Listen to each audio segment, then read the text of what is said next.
The first thing you notice is the smell. It's thick, heavy, an earthy blend of damp straw, sour sweat, and the faint but unmistakable sting of urine. You open your eyes slowly, feeling the stiff ache in your spine before you're even fully awake. Above you, the rafters sag under the weight of age, gaps in the thatched roof letting in slivers of pale, unforgiving light. Dust motes float in the cold air like tiny ghosts. Welcome to the year 1325. Your bed is not really a bed. It's a crude sack of matted straw, flattened by months of restless sleep. Fleas have made it their kingdom, and they greet you every morning with 1,000 tiny bites. There is no linen, no pillow, and certainly no clean sheets. Just a coarse wool blanket that smells of mold and animals. A blanket you share with everyone else in this one-room hut. You're 23 years old. By medieval standards, that's already halfway through life. Your knees crack like old timber when you move. You can feel every muscle resisting as you stretch, the cold seeping into your joints like an invisible predator. The church bell tolls in the distance. It is your alarm clock, your summons, your reminder that time belongs not to you but to the church. You sit up slowly, trying not to step into the puddle on the floor. Is it rainwater leaking through the roof? Or did the goat relieve itself in the night? You don't check. It doesn't matter. Privacy? A luxury no one here even dreams of. Your parents, your siblings, and a random cousin who never left all sleep within arm's reach. Chickens cluck softly in the corner, their feathers mixing with the smell of manure. Somewhere near the door, a pig snuffles in the dirt. You don't live in a house. You live in a shared organism of hunger, filth, and necessity. Your first task is simple but humiliating. Relieve yourself. There is no bathroom, no toilet, no soft paper, no flushing water. You shuffle barefoot to the back of the hut, pick up the family's waste bucket, and pray it's not overflowing. You do your business quickly, holding your breath, and then, like everyone else, you empty it straight into the street. The street, if it can be called that. It is more of a living sewer, a shallow river of mud, animal droppings, and human filth running between huts. You're supposed to shout a warning before tossing the contents, something in Old French that roughly means watch out below. But no one moves fast enough. Children play in the sludge. Rats thrive here. Disease brews silently in the gutter. You wash your hands? Of course not. There is no soap. There is no concept of hygiene as you know it. Back inside, your family is awake. The air is colder now that the door is open. Your breath forms pale clouds as you shuffle toward the hearth. Breakfast waits, if you can call it breakfast. It's a bowl of pottage, a thick gray stew that's been simmering for days. It contains barley, some wilted vegetables, maybe a stray bean or two if luck was kind. Every day, more scraps are thrown into the pot. Old bread crusts, bits of dried herbs, even last night's leftovers. It's not a recipe. It's survival. Alongside it sits a chunk of bread so hard it could be used as a weapon. The flour was stretched with whatever could be ground into it, acorns, sawdust, maybe even dirt. There is no tea, no coffee, no fresh water. You drink weak beer, the only liquid safer than the parasite-ridden streams. Even children drink it, their little bellies filling with ale at sunrise. The meal does not satisfy you. It does not nourish you. It simply keeps you from fainting. Next, you get dressed. There is no wardrobe, no choice of clothing. You have one outfit. A wool tunic, rough and itchy, patched so many times it's more stitches than fabric. You have no underwear. Your shoes, if you even own any, are little more than thin leather sacks that barely shield your feet from mud and sharp stones. And you itch, constantly. Fleas, lice, and bedbugs are as much a part of you as your own shadow. Everyone has them, peasants, nobles, even monks. You scratch without shame. No one notices. Outside, the sky is pale and gray. The fields await you. You are a peasant, and the land you work does not belong to you. It belongs to a lord who probably doesn't know your name. You will bend your back until sunset, plowing, sowing, harvesting. Rain or shine, summer or winter, it doesn't matter. You work or you starve. And as you step into the mud, barefoot and shivering, you realize this is just the beginning of your day. You haven't yet faced the aches of endless labor, the pain of rotting teeth, the looming threat of disease, or the silent judgment of the church. You haven't seen the hunger in your children's eyes, or the bruises of a beating that no one calls cruelty, just order. This is life in the Middle Ages. Raw, relentless, unforgiving. And you will endure it, because you have no choice. The air outside bites at your face. Morning has barely begun, yet the fields are already alive with movement. Men, women, even children, everyone must work. There is no job as you would understand it. There is only survival. The land you till belongs to the Lord, a man who lives in a stone manor you'll never enter. He owns your hut, your fields, your freedom. In exchange, he allows you to live, just barely. You are not a farmer. You are serfdom made flesh, a walking extension of his wealth. The soil beneath your bare feet is hard and uneven. You hold a wooden hoe, splintered, worn smooth by countless hands before yours. Your fingers are already cracked from the cold, dirt packed beneath your nails like a second skin. There are no gloves. Your tunic is heavy with last night's dampness. Your breath clouds in the morning air, but there is no pause for warmth. And so you begin. The work is endless. Turn the earth. Pull the weeds. Scatter the seeds. Repeat. Hours blur together into a rhythm of pain. You are bent double, your spine curving into a permanent bow. Every motion is slow and deliberate because if you injure yourself, you don't heal, you rot. There are no doctors for peasants. Children as young as 5 mimic their parents with tiny rakes. Their faces are already thin, their eyes hollow with the hunger that never leaves. And the weather is your true master. If the rains don't come, the crops fail. If the rains come too much, the fields flood. Either way, famine waits like a wolf in the dark. At midday, you're given a brief break. You sit on the damp earth and gnaw on a piece of stale bread. The same bread that chipped your tooth last week. You don't speak much, words feel wasted. You listen instead. To the groan of the oxen dragging wooden plows. To the faint sobs of a child whose fingers were crushed under a wagon wheel. To the distant toll of the church bell, reminding you that even your suffering must bow to God's schedule. But the church offers no real comfort. It offers fear. Because every mistake is a sin. Every missed prayer a black mark on your soul. Every thought of rebellion, or even quiet resentment, feels dangerous as though God himself is listening. And maybe he is. The priest says he sees everything. And the priest is never wrong. The Lord's tax collector arrives sometimes. He comes on horseback, clean and well-fed, a man from another world entirely. You owe him grain, eggs, sometimes even the little you've saved for your own children. If you fail to give, he doesn't need to threaten you. He simply takes. A few miles away in the forest you're forbidden to enter, deer roam freely. Rabbits scurry through the underbrush. They belong to the Lord too. If you're caught hunting them, even for your starving family, you could be fined, whipped, or killed. Yes, you can die for stealing a rabbit. So you lower your head and keep digging. Because the truth is simple. Your life is not yours. The hours stretch on. Your hands blister, then bleed. You don't stop. You can't. The sun moves lazily across the sky as if mocking you. Finally, it begins to sink. But even as darkness falls, the work does not end. There is always more to do. Mending tools, feeding animals, patching leaks in the hut. Your body aches. Your stomach growls. Your eyes sting from exhaustion. And yet there is no rest. Because after labor comes prayer. The church demands your presence in the evenings. Inside its cold stone walls, you kneel on the hard floor, whispering words you barely understand in Latin. The priest speaks of hell as if it were waiting just outside the door. Fire. Demons. Eternal punishment for sins you didn't even know you committed. You return home in silence, the darkness alive with strange sounds. Wolves? Or bandits? Either could kill you. Inside the hut, it's no warmer than the fields. Dinner is the same as breakfast, pottage. You eat slowly, chewing carefully because you can't afford another broken tooth. Across from you, your neighbor's child coughs weakly. You've seen this cough before. It won't stop. It will turn into fever. Then something worse. Disease is always lurking. It doesn't need a reason. It simply arrives. When you finally collapse onto your straw bed, the fleas greet you like old friends. Your muscles throb. You can't remember a time they didn't. As your eyes close, you dream not of hope but of repetition. Tomorrow will be the same. And the day after. You live like this every day until you can't anymore. And when you die, another will take your place. Because in this world you are not a person. You are just a tool, a disposable piece of the machine that keeps the Lord's manor standing and the church's bells ringing. And this, you realize, is not a bad day. This is just life. It begins with a cough. At first, you think little of it. A dry scratch at the back of your throat. The kind that comes after long days in the fields, breathing in dust and smoke. But in the Middle Ages, a cough is never just a cough. It's the whisper of something darker, a warning.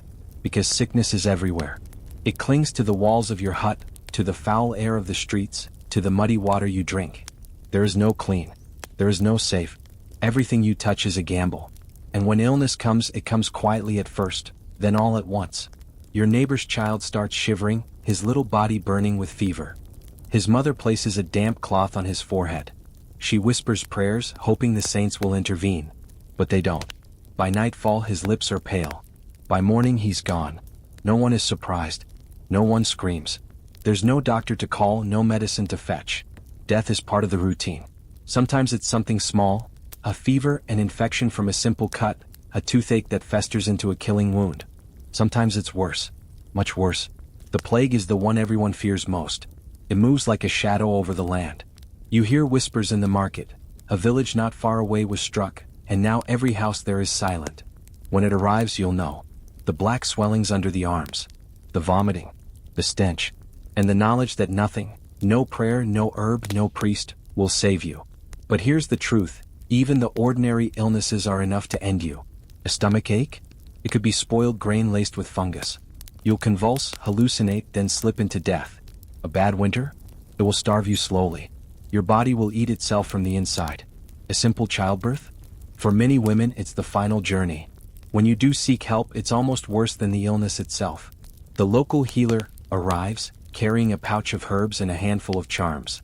Maybe she's a wise woman who knows the forest plants, or maybe she's just someone who survived enough winters to seem trustworthy. She tells you to drink a bitter tea and hope. If the priest comes, he'll sprinkle holy water, mutter prayers, and remind you that sickness is often a punishment for sin. But if the illness is bad enough, you might face the barber surgeon. He is a man with a sharp knife and dull knowledge. He will drain your blood into a bowl because he believes your humors are unbalanced.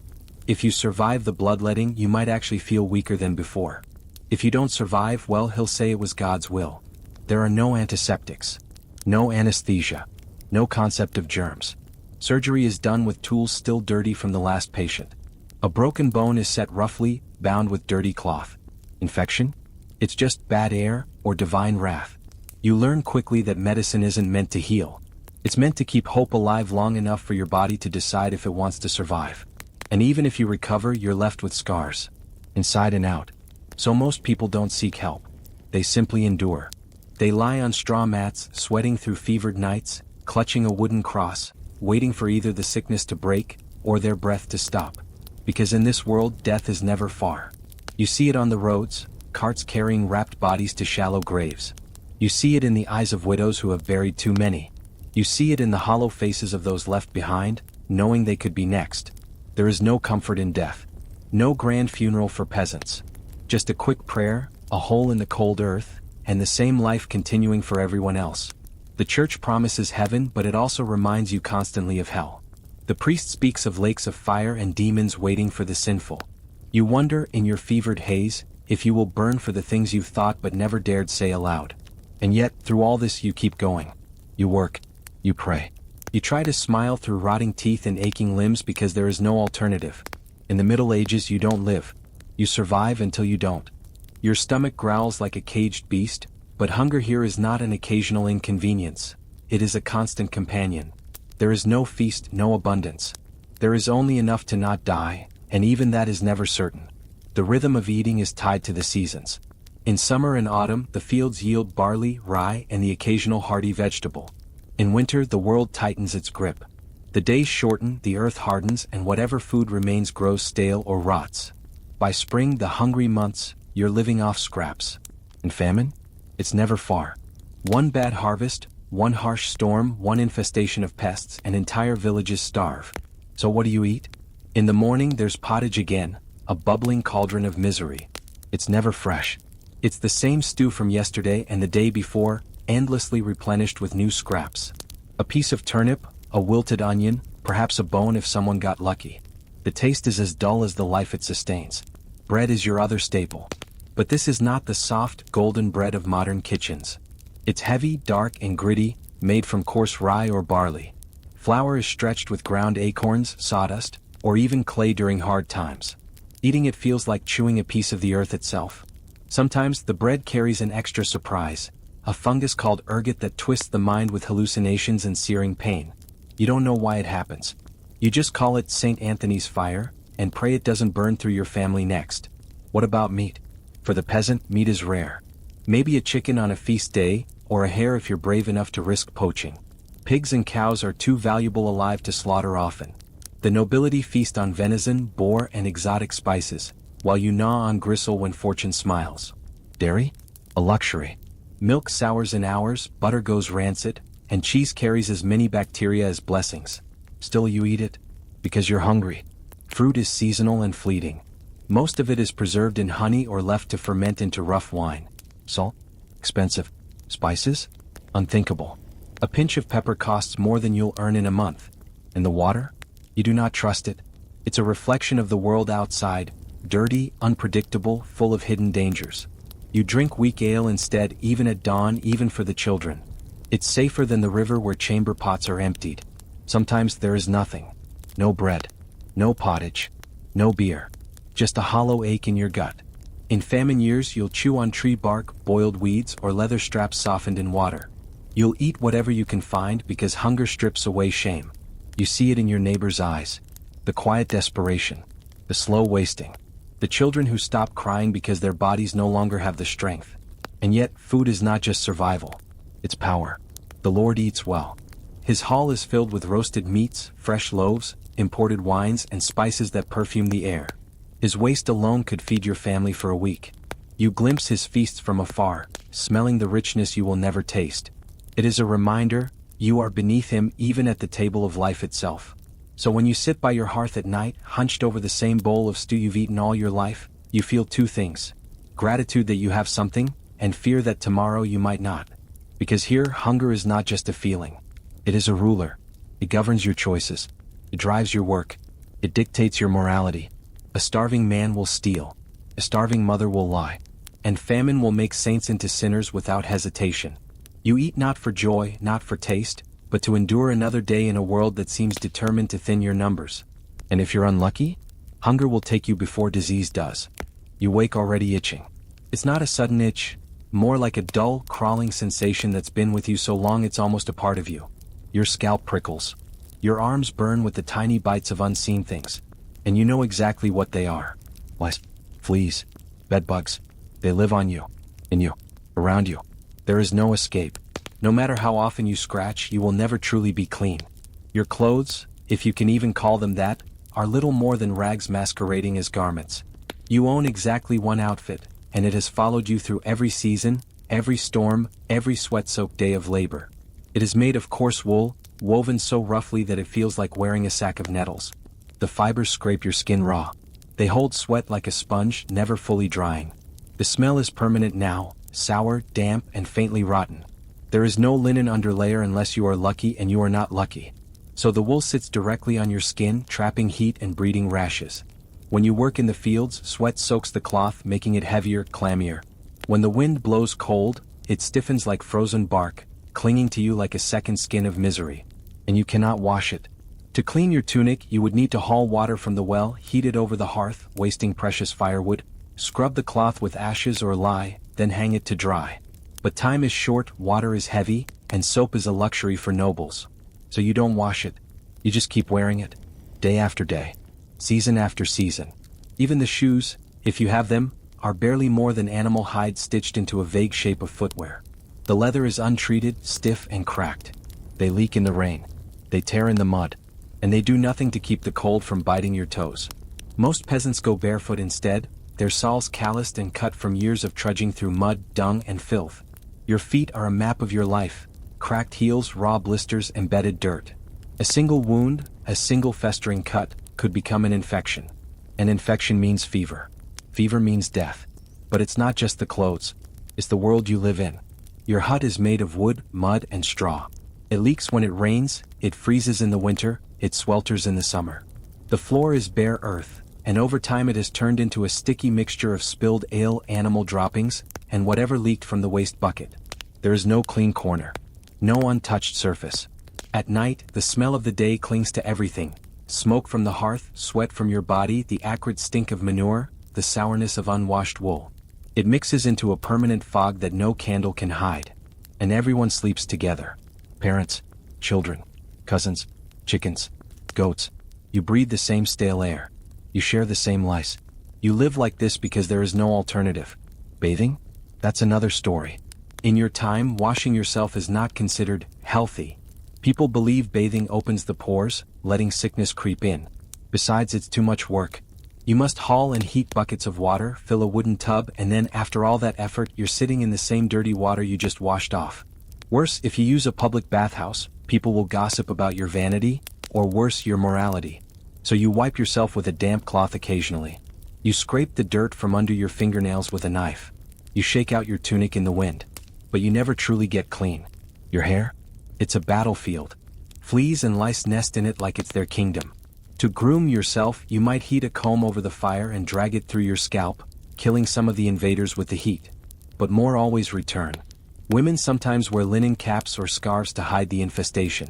Men just scratch and endure. The church warns against vanity, so mirrors are rare. You don't know exactly what you look like. Maybe your teeth are rotting. Maybe your skin is blotched with sores. But you have no time, no resources, and no reason to care. Survival is the only goal. Your skin itself becomes its own kind of armor of filth. A layer of sweat, oil, and grime hardens on your body, protecting you, ironically, from worse infections. The stink is unbearable, but you learn to ignore it. Everyone stinks. Even the nobles, though their perfumes and scented gloves cover it better. And if you do try to wash, it's almost worse. Rainwater is stored in barrels where insects breed. Wells are polluted by chamber pots dumped upstream. Streams carry the runoff of every animal, every corpse, every waste bucket in the village. A sip of clean water could lead to days of agony. So you live wrapped in itch, stink, and grit. Your skin cracks. Your scalp burns. Your clothes rot on your body.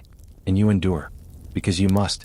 Even when your body rebels, when rashes spread, when wounds refuse to heal, when lice swarm so thick they can be seen crawling, you just scratch harder. And you tell yourself it's normal. Because in this world, comfort does not exist. Your body is not a temple. It is a battleground between the filth you cannot escape and the resilience you are forced to build. You do not ask for clean. You do not dream of soft. You only dream of making it to tomorrow without itching yourself bloody. The sky has no mercy. In the Middle Ages, nature rules you. It does not nurture, it does not comfort. It dominates. It reminds you every single day how small and powerless you truly are. Winter is the first to strike. It comes early, swallowing the land in an icy silence. The days grow short, the sun hangs low like a pale ghost, and the nights stretch endlessly. Your hut offers no insulation, no warmth. The gaps in the walls let the wind slip through like a thief, biting at your skin as you huddle near the hearth.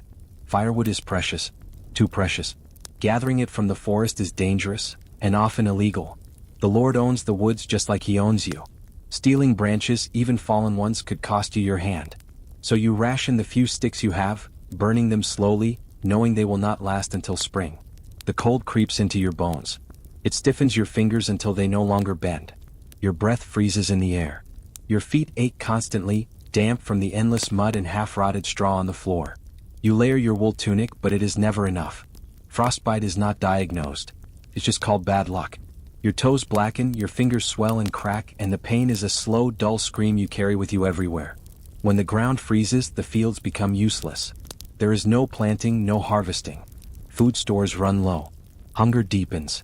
Bread becomes harder, thinner, stretched with whatever you can grind, acorns, bark, even powdered bones. The stew in the pot grows weaker each day. The weak die quietly in the cold. The old slip away without fuss. Sometimes you find a body in the morning, stiff and pale, lying under the thin wool blanket. There is no proper burial in winter. The earth is too hard to dig. So the dead wait, wrapped in cloth, until the thaw comes. And then, when you think the world cannot hurt you more, spring arrives. It should be salvation. But it is not. Spring brings the hungry months. The food from winter is gone, but the new crops are not ready. You live on scraps, foraging for wild greens, roots, anything that will keep your stomach from devouring itself. The snow melts into filthy rivers, flooding the streets, turning them into swamps of mud, animal waste, and disease. The wells fill with runoff from the thaw, carrying sickness into every sip. The smell of rot returns with the warmth. The air is wet and heavy. Rats multiply. Flies swarm. And with them comes sickness. But soon after, summer follows, a new kind of punishment. The days grow long, oppressively long. The sun burns without mercy. Your tunic, still the same one you wore in winter, now clings to you like wet wool against your skin. You sweat, but you cannot remove layers because modesty is demanded even in the heat. Inside the hut, the air thickens. It smells of old stew, stale beer, sweat, and animals. Flies gather on every surface. Mosquitoes buzz around your ears while you try to sleep. The children cry from the heat. You wipe the sweat from your brow only to find it replaced instantly. In the fields the sun bakes you alive. There is no shade, no respite. You keep working because you must. Heat stroke is not a medical term yet. It's just called taking a bad turn. You collapse, maybe you get up, maybe you don't. Your skin burns, blisters and peels. There is no salve. You just endure. And then comes autumn with its false promise. The harvest arrives, yes, and for a brief moment there is food again. But it is backbreaking work. You bend until your spine feels like it will snap, gathering what the land has reluctantly given you. And even as you reap, you feel the anxiety creeping in. Because you know it will never be enough to last through the next winter. The cycle repeats. There is no stability. No safe season.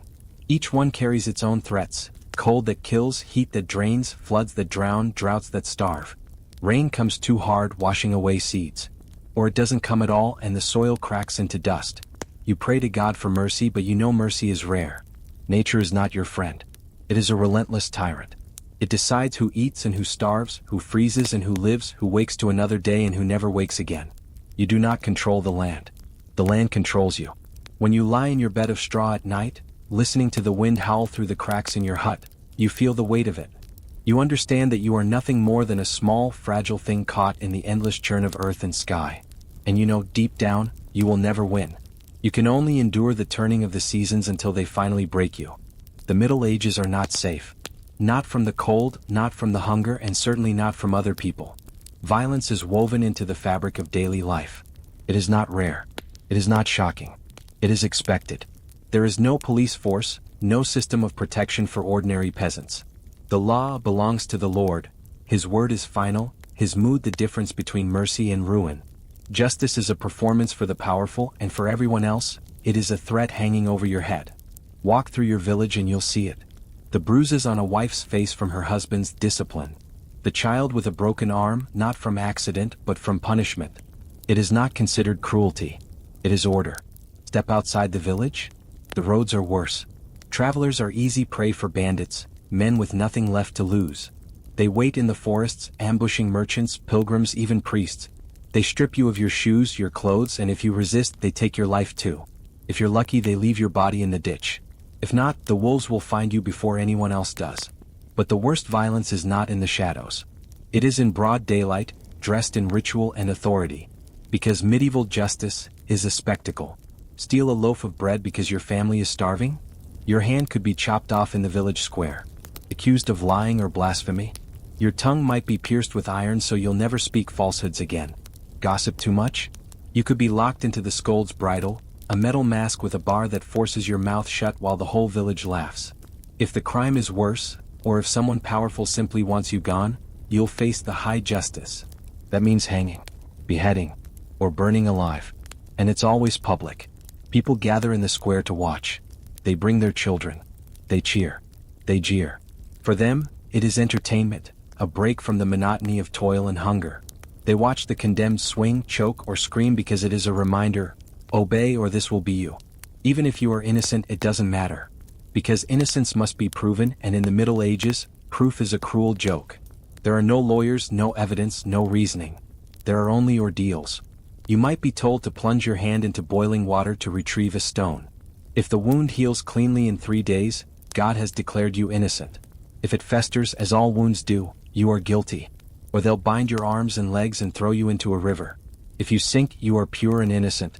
If you float, the water has rejected you and you're guilty. Either way, the result is death, by drowning or by execution. Women suffer worse. If a woman is accused of witchcraft, perhaps for knowing too much about herbs, or simply for being disliked, she might be dragged from her home at night. She will face torture until she confesses. They'll stretch her on the rack until her joints pop. They'll press her under heavy stones. They'll prick her skin with needles looking for the devil's mark. And even if she survives the torture, the end is the same. Burning. Always burning. But even the most powerful are not safe. Knights slaughter each other in endless feuds and petty wars, their swords painting the fields red. Lords betray lords. Kings are poisoned by their own kin. Even the nobles live in fear, surrounded by guards and daggers hidden in sleeves. War never really stops. It moves like the seasons, sometimes quiet, sometimes roaring. Raiders from distant lands arrive to take what little is left. Mercenaries roam the countryside, half soldiers, half wolves. You hear of villages burned, women taken, children left screaming in the ashes. And through it all, the church watches. The priest tells you that this suffering is God's will. That fear keeps you righteous. That those who die under the sword may yet find peace in heaven, if they obey. Question the church and you'll find yourself branded a heretic, facing the flames like the witches and rebels. So you learn to keep your head down, to say nothing, to avoid notice. Because here, in the Middle Ages, justice is not about right or wrong. It is about power. And power belongs only to those willing to take it with force. When you walk home from the fields, you glance at your neighbors. You wonder who might betray you if it kept their own family safe. You wonder who might accuse you of a crime just to settle a grudge. And you realize that in this world, you are always in danger. From the cold, from the hunger, from the sickness, yes, but most of all, from the people who call this place home alongside you. The sword is heavy. The law is silent. And your life is worth less than the Lord's horse. In the Middle Ages, God is everywhere. Not the quiet, comforting God of soft prayers and warm churches. No. Here, God is watching, always, a silent judge above the clouds. And the church, his voice on earth, makes sure you never forget it. Your day begins and ends with bells. The bell in the village church tolls at dawn, noon, dusk, calling you not just to prayer, but to submission. Its sound is heavy, echoing across the fields, a reminder that your time is not your own. Every hour belongs to him. Inside the church, it's cold and dim. Stone walls rise around you like the ribs of a giant beast. Candles flicker in the shadows, their wax pooling on cracked wooden altars. The smell of incense mixes with the stench of damp clothes and unwashed bodies. The priest stands at the front, his voice deep and stern. He speaks in Latin, a language you do not understand. You do not need to. You are not meant to. He tells you what it means. He tells you when you've sinned even if you didn't know it. Because in this world, everything can be a sin. Miss a prayer? Sin. Work on a holy day? Sin. Eat meat on a Friday? Sin. Think a forbidden thought?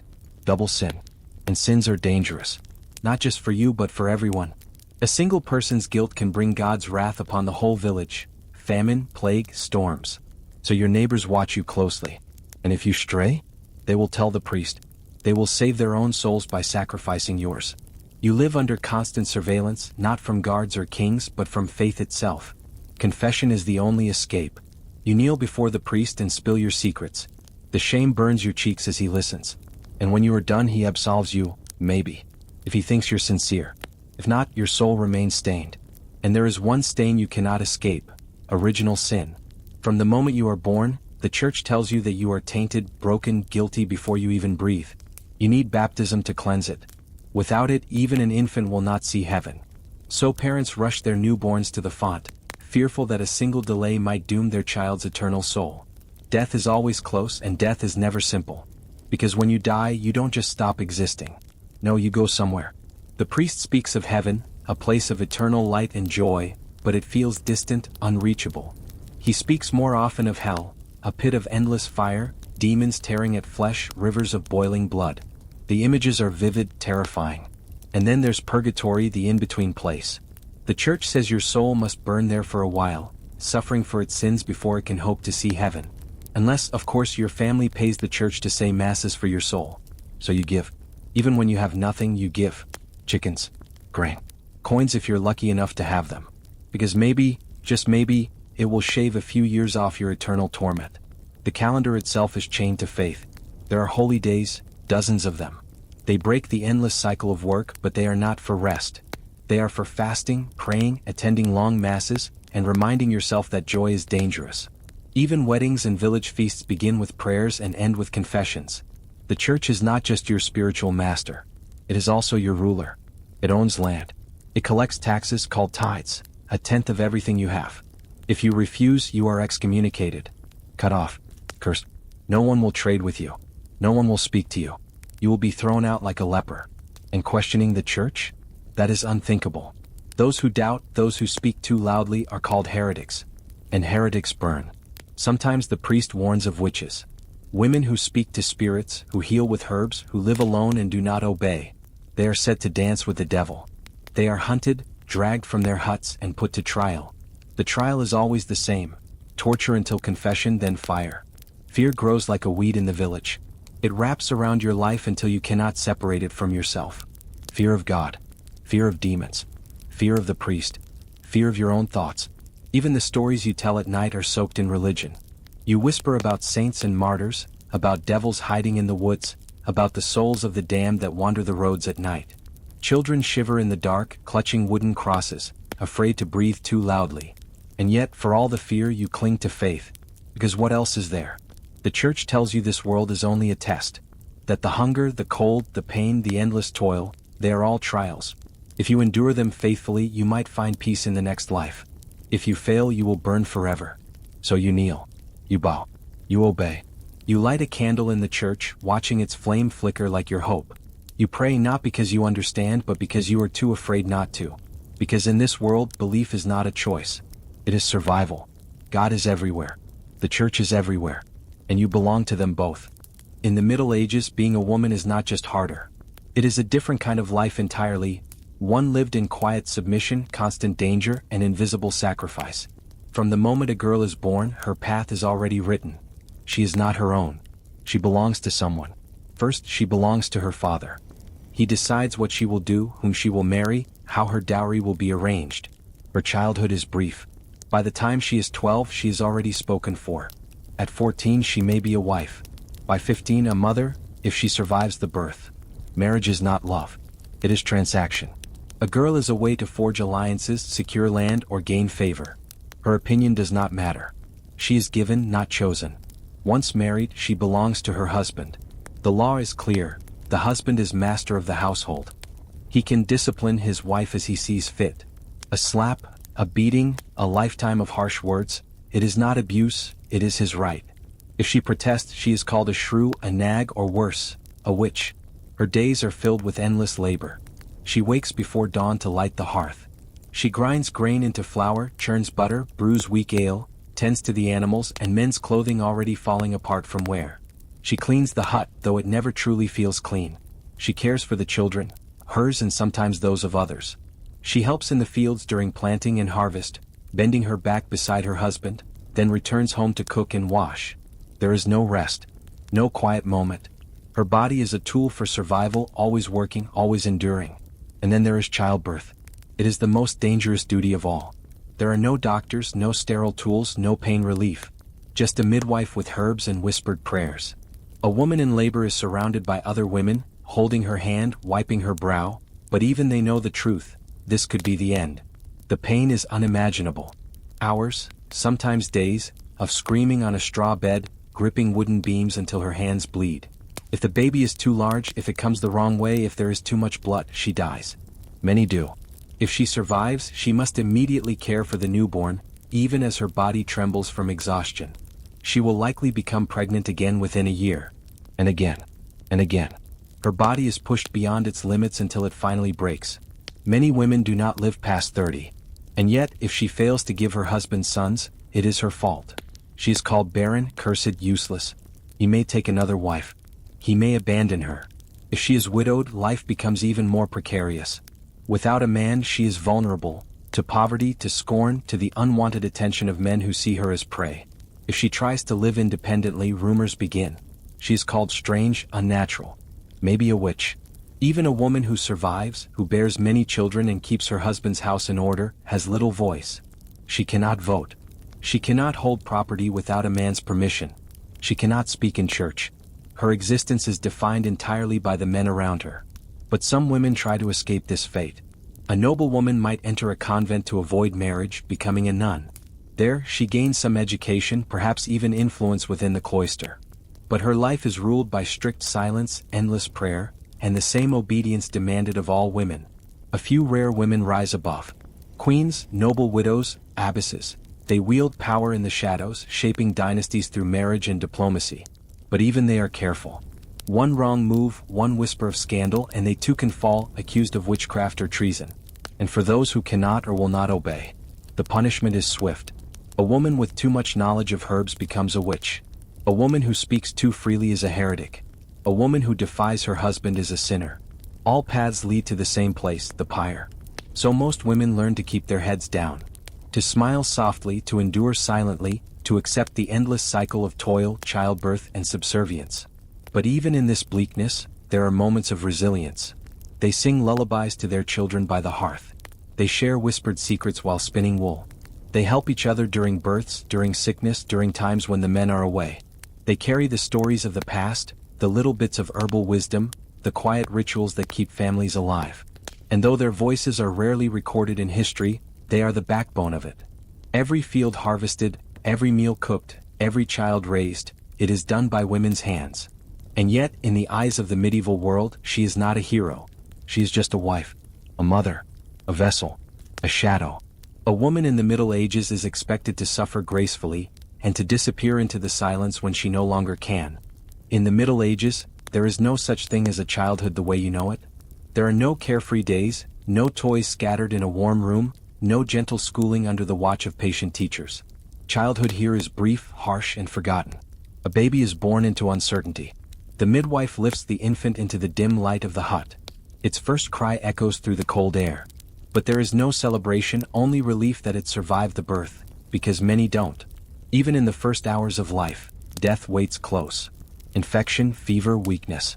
Half of all children will not see their 5th birthday. And so parents love cautiously.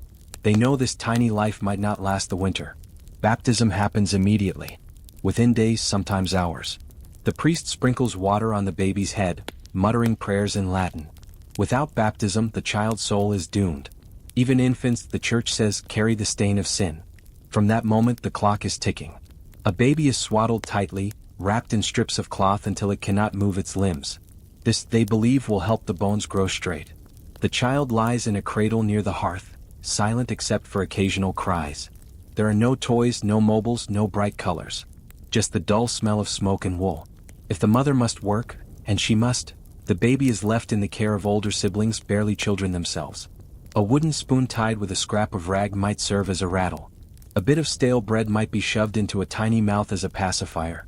And then, before you can even call them little, they are walking, talking, working. By the age of 5 or 6, a child is already part of the household labor. There is no waiting, no gentle transition. A boy carries buckets of water, gathers firewood, feeds the animals. A girl learns to grind grain, spin wool, mend clothes. They follow their parents into the fields, dragging small tools behind them. Their hands blister, their backs ache, but there is no sympathy. Work makes you strong, they are told. And if they are too slow, too clumsy? A sharp word, a slap, sometimes worse. Play exists, but only in fleeting moments. A wooden doll carved from scraps. A ball made of rags. A stick serving as a sword. Games are brief distractions in the mud outside the hut, before a voice calls them back to responsibility. Education? Only for the rare few. If you are the child of peasants, you will never learn to read. Letters and books are for priests and nobles. You might memorize a few prayers taught by rote, but you will never understand the Latin you hear in church. Knowledge is not for you. If you are a noble child, your life is different, but not softer. At 7 years old, a noble boy is sent to another household as a page, beginning his training for knighthood. He learns to ride, to serve, to fight. A noble girl is taught to embroider, manage a household, and prepare for the marriage that will be arranged for her. Even in castles, children are miniature adults, molded into their roles before they understand them. And all children, noble or poor, live under the same shadow of fear. They are told of demons lurking in the woods, of the devil waiting to snatch disobedient souls, of hellfire that burns forever. They are taught that every misstep is a sin that God sees. At night, they lie on straw beds, whispering prayers to keep the darkness away. Disease takes many. A cough turns to fever. Fever turns to silence. There are no doctors, no medicine. A mother holds her child as it grows weaker, knowing there is nothing she can do but pray. Tiny graves are dug often. Tears are shed quietly because there is always more work to do. And for the ones who survive, childhood ends early. By 12, a boy might already be working full days in the fields. By 14, a girl might already be a wife, carrying her first child. There is no adolescence, no slow unfolding into adulthood. It is a sudden drop into responsibility. You are a child, then you are not. No one records your childhood. No one writes your stories. You grow, you work, you obey, you endure. And maybe, when you're old and gray, if you live that long, you will look at the children running barefoot in the dirt and you will not see innocence. You will see yourself before the world swallowed you whole. In a world of endless toil, the promise of a festival feels like a breath of fresh air. For weeks you hear whispers in the village, a saint's day is coming. A holy feast. A rare chance to step away from the fields, to dress in what little finery you own, to gather with neighbors and forget, for a moment, the weight of survival. But even joy here comes with chains. The calendar belongs to the church. Every holiday is a holy day tied to the life of Christ, the Virgin, or a long list of saints. You cannot simply celebrate. You must first pray. On the morning of the festival, the church bells ring louder, longer. The entire village files into the cold stone building. You kneel on the hard floor, murmuring Latin words you don't understand. The priest reminds you why you are here: to honor God, to atone for sins, to remember that earthly pleasures are fleeting and dangerous. Only after hours of mass, processions, and chanting do the festivities begin. And they are humble. There is music, pipes and drums beaten by calloused hands. There are dancers in rough wool circling in the mud. Children chase each other, laughing for once, their faces flushed from the cold. A few stalls appear, selling roasted chestnuts or honey cakes, luxuries you taste only a handful of times in a lifetime. But even in this fleeting merriment, hunger lingers. The feast is small.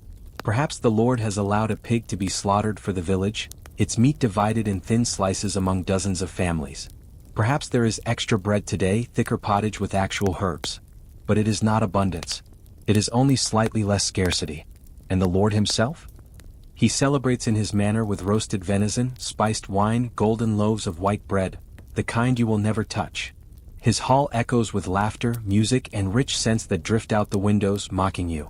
You dance anyway. You eat anyway.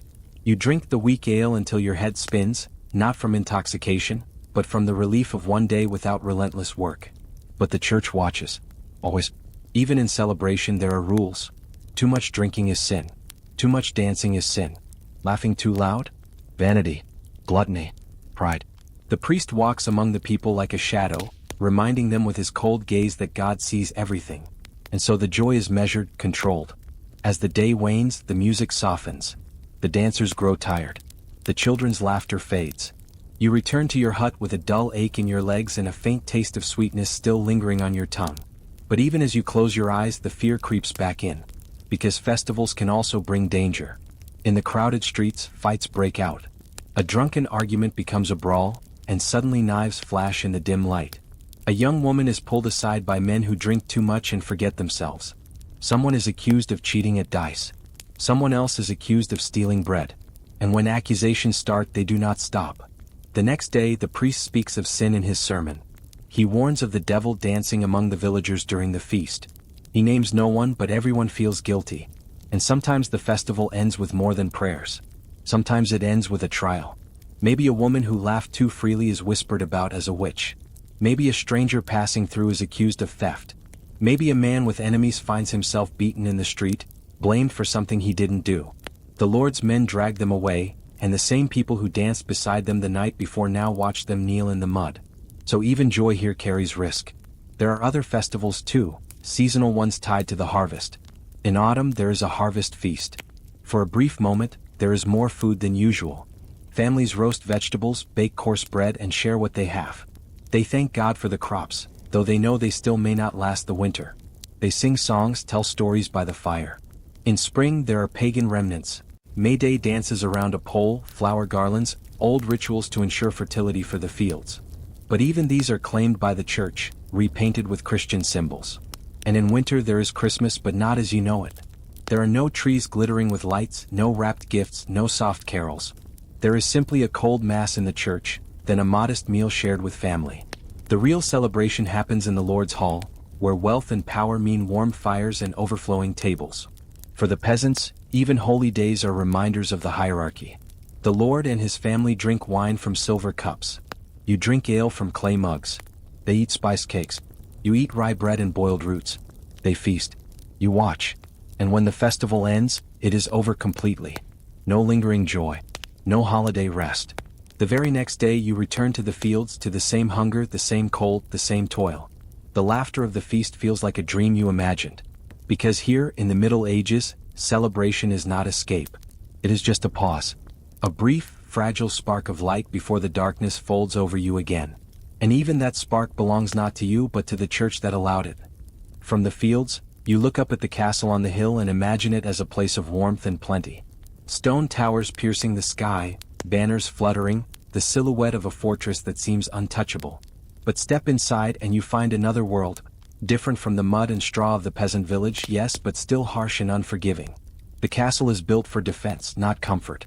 The walls are thick and damp, made of stone that sweats with moisture. Even in summer the air is cold, and in winter, it's a freezing tomb. Drafts slip through every crack. Fires burn in great hearths, but they barely warm the halls. The smoke lingers, clinging to the tapestries and the heavy fur cloaks draped over noble shoulders. The floors are bare stone, scattered with rushes, dried reeds meant to soak up dirt and waste. They are replaced only occasionally, so they rot underfoot, filled with crumbs, spilled wine, fleas, and the stench of animals. And yes, even here there are animals. Dogs roam the halls. Horses are kept close during storms. The smell of manure is faint but constant. The great hall is the center of life. It is where the Lord holds court, dines, and entertains guests. At night it becomes a sleeping place for squires, servants, and visiting knights. Privacy, even for nobles, is scarce. Your idea of luxury, a soft bed, a quiet chamber, is rare. Even the lord and lady sleep on wooden frames with lumpy mattresses stuffed with straw, feathers if they are lucky. And the same fleas and lice that torment peasants also crawl here, hidden in the furs and blankets. Food is more plentiful, yes, but it is not safe. The castle's kitchen works day and night. Fires burn in great stone hearths. Servants haul carcasses of deer, boar, and swan. Bread is white and soft, made from the finest wheat reserved only for the Lord's table. There are spiced sauces, sweet pastries, and wine from distant lands. But even in this abundance, danger lurks. Food spoils quickly, even salted meat. Sauces are heavily spiced not for taste, but to mask the rot. You eat quickly before it turns. And poisoning is a constant fear, political rivals slipping something deadly into a goblet of wine, a servant bribed to add seasoning to your meal. The nobles feast lavishly while minstrels play music. But even as they laugh, they watch each other carefully, measuring every glance, every whisper. The castle is a nest of intrigue, because life here is not free. It is political war. Every noble lives by alliances and betrayals. Every conversation can shift power. Courtiers compete for favor, spreading rumors to bring down rivals. A single word spoken in anger could lead to exile or execution. Marriage is a weapon. A daughter is married off to secure land. A son is promised to a wealthy widow to gain her dowry. Love is rare, almost irrelevant. Behind every wedding is a contract, a bargain, a hidden scheme. And always there is violence. Knights train in the courtyard, their swords clashing day and night. Duels settle insults. Feuds between noble families spill blood across the countryside. Raids are common, rival lords attacking each other's lands, burning villages, taking captives. The castle may feel safe, but it is always on edge. Sieges are a constant threat. When enemies come, the gates are locked and everyone hides inside for weeks or months. Food runs low. Disease spreads in the crowded halls. People die quietly in corners, and their bodies are thrown into the moat at night. Even in times of peace, the nobles are never truly at peace. They are haunted by fear of the king's wrath, of rival nobles plotting against them, of their own vassals rebelling. They fear assassins in the dark, poison in their cups, daggers hidden beneath a courtier's cloak. And beyond politics there is religion. The Lord must show piety, sponsoring churches and monasteries, hosting masses in the chapel, giving tithes to the church.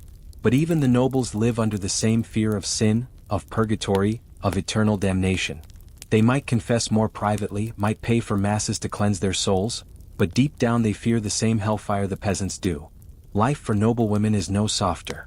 A lady of the castle may wear fine gowns of silk and velvet, but beneath the fabric is the same obedience expected of all women. She runs the household, manages servants, oversees the storage of food and wine. She may read, she may embroider, but she is still defined by her ability to produce heirs and keep her husband's alliances strong. If her husband goes to war, she holds power temporarily, but it is borrowed, fragile. If she displeases him, she can be cast aside, sent to a convent or worse. And the children of the castle? They are raised not to play but to prepare.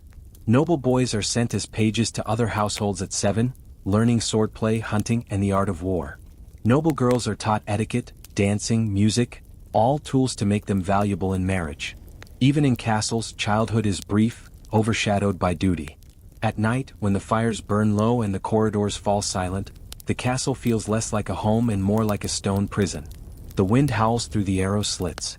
Rats scurry in the kitchens. Shadows flicker against the cold walls. And in the darkness, the nobles dream of power, but also of betrayal. Because here too death waits around every corner. A fall from grace is swift. A favor lost, a rumor believed, a single mistake, and the same halls that echoed with your laughter will echo with your screams as you are dragged to the dungeon below.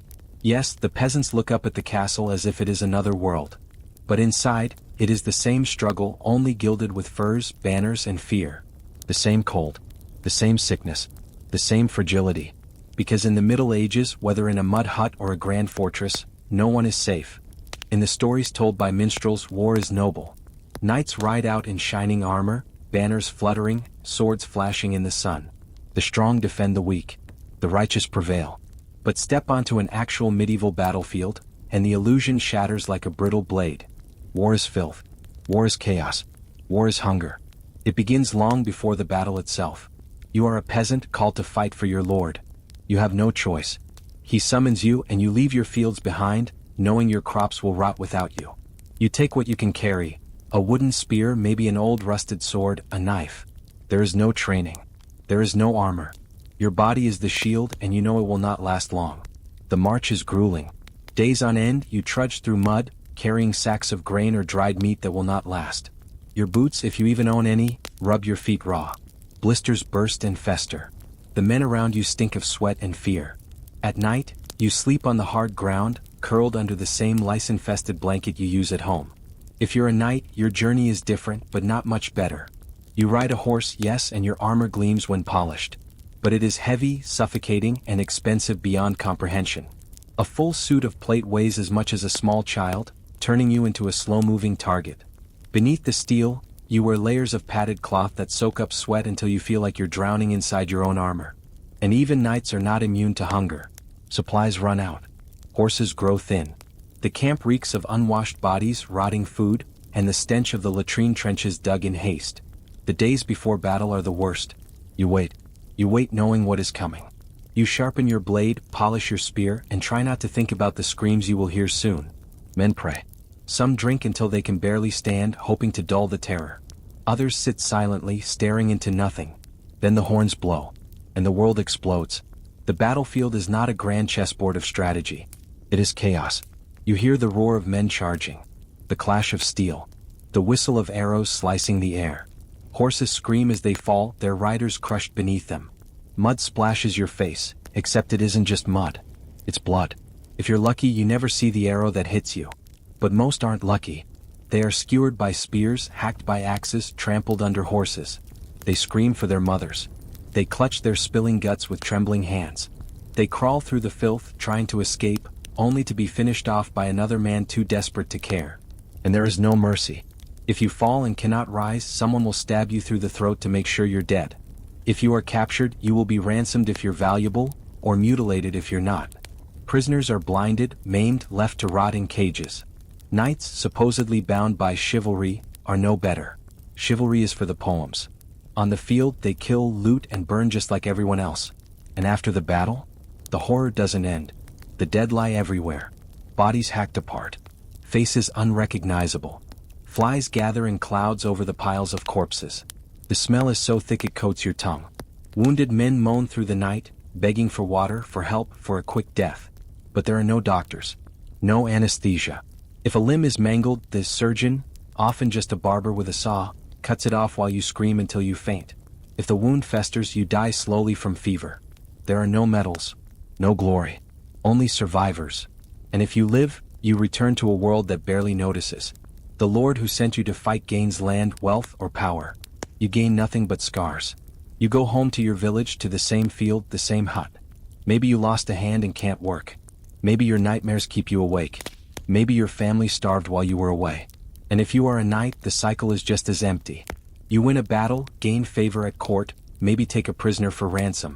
But there is always another war, another siege, another march. You watch comrades die for causes that shift with the wind.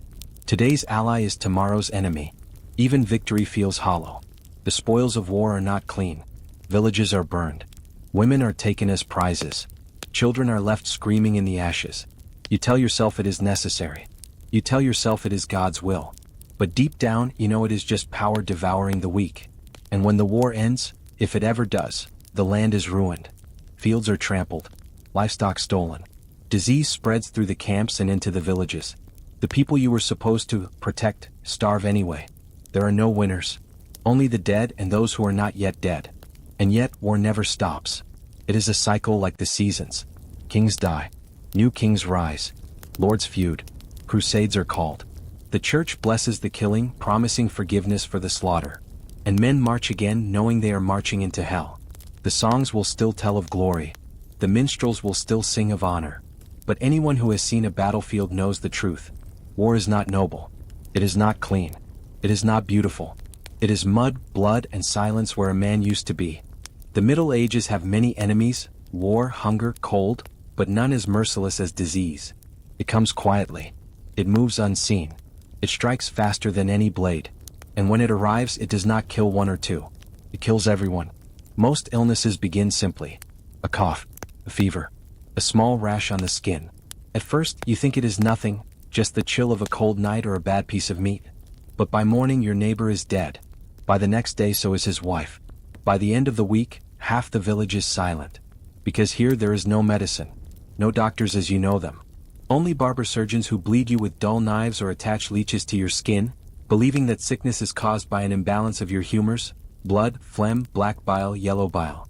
They do not know about bacteria, about viruses, about contagion. When you fall ill they cut you open. They drain your blood until you are weak as a child. They give you foul-smelling herbs, crushed beetles, ground-up bones, whatever superstition they believe might work. And when that fails, and it always fails, they tell you it is God's will. But nothing compares to the Great Plague. They call it the Black Death. It arrives without warning. It spreads faster than fear. One day you hear rumors, towns far away across the sea falling silent. The next week it is here. It begins with a fever so sudden it feels like fire in your veins. Your head pounds.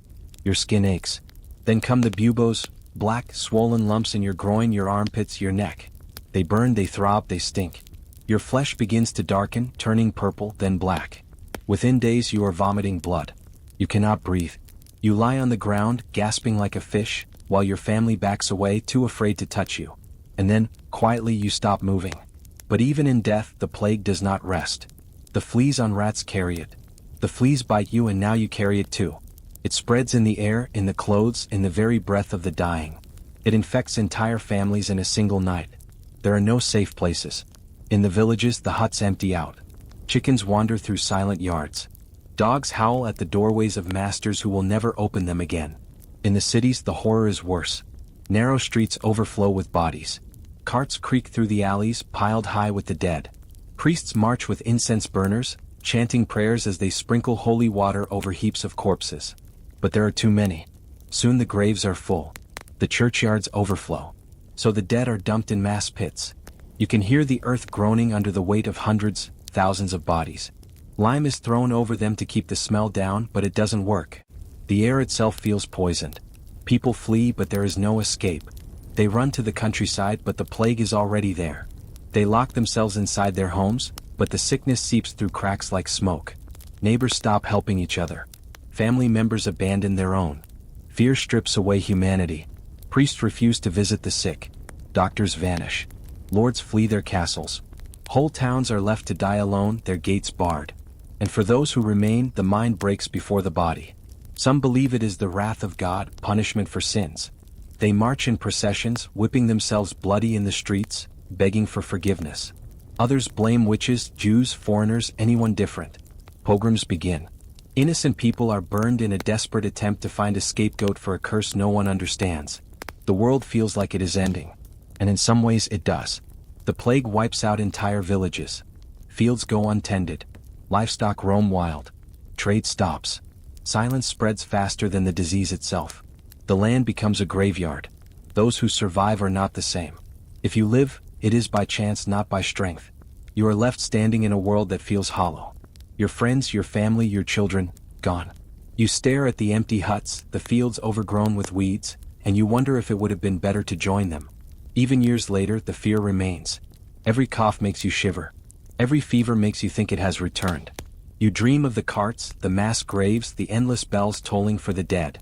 You carry the memory like a shadow that never leaves. And the worst part? The plague does not come just once. It returns again and again like a tide of death that can never be stopped. The Black Death is not just a disease. It is a curse carved into history. It teaches you the truth of medieval life. You are fragile. You are temporary. And death can arrive at any moment, without reason, without mercy. No knight can fight it. No prayer can stop it. No wall can keep it out. It comes for kings and peasants alike. And when it does, the world goes silent. In the Middle Ages, death is not a stranger. It is your constant companion. You see it in the fields, where men collapse from exhaustion. You see it in the village, where children fade away from fever. You see it on the battlefield, in the plague cart, in the silent huts abandoned by entire families. But now it has come for you. It starts simply. You feel weak more than usual. Your bones ache. Your stomach turns from the pottage you've eaten every day of your life. Your breathing grows shallow. In this world, sickness is not an if, it is a when. You lie down on your straw bed. The same one you've slept in for years, the same one filled with lice, fleas, and the damp smell of earth. The fire in the hearth is low. The cold creeps in. Your family gathers around you, but they do not weep. Not yet. Because death is not shocking here. It is part of life, as common as hunger or rain. They have seen it too many times to scream. The priest is called. He arrives slowly, smelling of incense and old wine. He sits by your bed and whispers prayers over your trembling body. He sprinkles holy water on your forehead. He presses a wooden cross into your hands and tells you to repent, to confess. And you do. You whisper your sins, some small, some heavy. You beg for forgiveness. You beg for mercy. You beg that your soul might not fall into the fire you've heard about since you were a child. Because death is not just an end. It is a door. And what waits beyond that door terrifies you more than the pain in your chest. The priest speaks of heaven, a place of eternal light, but you can barely imagine it. You've known only darkness, toil, suffering. He speaks of purgatory, where souls burn off their sins before entering paradise. And he speaks of hell, with such vividness that you almost feel the heat licking at your skin even now. You clutch the cross tighter. You murmur prayers, your voice barely audible. But the pain grows worse. There is no medicine, no relief. If the local healer comes, she brings only bitter herbs and false hope. No one can ease this. There is no soft pillow, no clean linen. Just the same scratchy blanket that has never been washed. And then, as your strength fades, your mind drifts. You remember the fields, the endless rows of rye under the gray sky. You remember the smell of smoke in winter. The cries of your children. The taste of stale bread. The sound of church bells echoing over the village at dusk. You think of the small joys you had. A sip of ale on a feast day, a story told by the fire, a moment of laughter that felt too rare. But they are fleeting. The world narrows. You hear the priest's voice fading, the murmurs of your family around you. You feel the cold climbing up your limbs. Your breath becomes shallow. And then, nothing. There is no dramatic ending. No glorious farewell. You simply stop. The priest closes your eyes. He places a coin on your tongue for the grave. Your family lifts your body light as dry wood. You are taken to the churchyard, where the ground is already crowded with others. There is no coffin. Just a simple shroud, maybe a rough wooden plank. You are lowered into the earth. A quick prayer is said.